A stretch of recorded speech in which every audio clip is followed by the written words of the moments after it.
台语字真趣味，乡亲啊，条直，台语安尼写条直，阮的地头是念条直。教育部的台语教典讲条直有3种意思，第一种意思，干脆直接不拖泥带水，像讲这个工课我家己做做咧，较条直。第二种意思，事情已经摆平，像讲这件代志到即摆总算条直咯。第三种意思就是一般咱上知影的意思，个性耿直坦率，就是忠厚老实故意。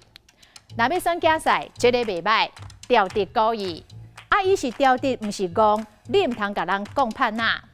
若中直的是忠诚正直，华语的刚正不阿，台语就是中直硬气。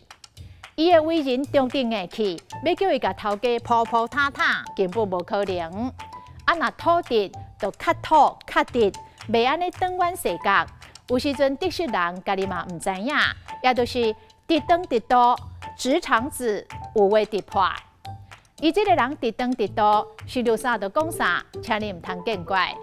还佫有一个词，戆直，憨厚正直。即个人戆直戆直，袂讲害啦。乡亲啊，咱来做一个结论哦。若讲一个人戆直甲土直是较负面，而且带情绪，咧强调即个人做代志无经过大脑。若是讲一个人条直甲故意，就较正面，算是咧甲人学乐。今仔日的台语字条直实在真趣味。